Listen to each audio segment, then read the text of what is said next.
Okay students, आज के लिए हमारा जो एक्सपेरिमेंट रहेगा वो Newton's first law of motion पे रहेगा। क्या आपको पता है Newton first law of motion को और क्या कहा जाता है? Law of inertia. Very good, क्या कहा जाता है? Law of inertia. अब मुझे ये बताओ लॉ ऑफ इनर्शिया क्या है?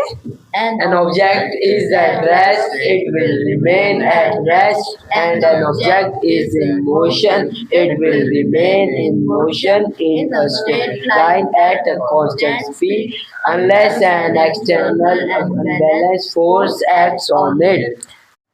तो ये लॉ क्या कहता है कि अगर एक बॉडी रेस्ट में है तो वो किस में रहेगी? रेस्ट में। अगर एक बॉडी मोशन में है तो वो कैसी रहेगी? मोशन में। उसी मोशन में वो मूव करती रहेगी जब तक हम उसको क्या है एक इक्वल और ऑपोजिट फोर्स अप्लाई ना करें। जैसे आपके पास इस टेबल पे क्या है? एक नोटबुक है, हाँ, और क्या है? एक डस्टर है। अगर ये रेस्ट में है तो ये कब तक रेस्ट में रहेंगे? जब तक इनको रखा जाए। हाँ, जब तक इनको रखा जाए, जब तक एक्सटर्नल फोर्स हम इसको अप्लाई नहीं करेंगे। जब तक मैं इसको ना उठाऊंगी ये यहीं पे ही रहेगी। या तो मुझे क्या करना पड़ेगा? पुश करना पड़ेगा, या तो मुझे क्या करना पड़ेगा? पुल करना पड़ेगा इसको। ठीक है, तब तक ये क्या रहेगी? रेस्ट में ही रहेगी।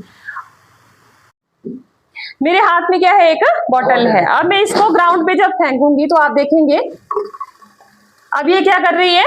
मूव कर रही है। अब ये कुछ देर के बाद क्या है? रुक गई। अब ये हमने तो कहा था कि लॉ कहता है कि एक बॉडी अगर मोशन में है तो वो किस में रहेगी? मोशन में ही रहेगी ना, straight line, until an external force is applied to it. तो यहाँ पे एक्सटर्नल फोर्स क्या हुई? अब बॉटल कहाँ जाना चाहती थी? आगे। और ग्राउंड कैसा है हमारा? रफ ग्राउंड है। ये कहाँ धकेल रहा था इसको? पीछे को। तो अब लॉ ऑफ इनर्शिया ने ये प्रूव किया कि बॉटल कुछ टाइम के बाद क्या है? रुक गई। उसने मूव करना क्या है? बंद कर दिया। क्यों? क्योंकि एक्सटर्नल फोर्स यहाँ पे कौन वर्क कर रही थी?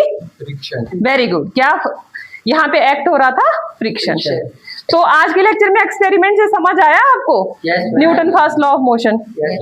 क्लैपिंग कीजिए फॉर योरसेल्फ।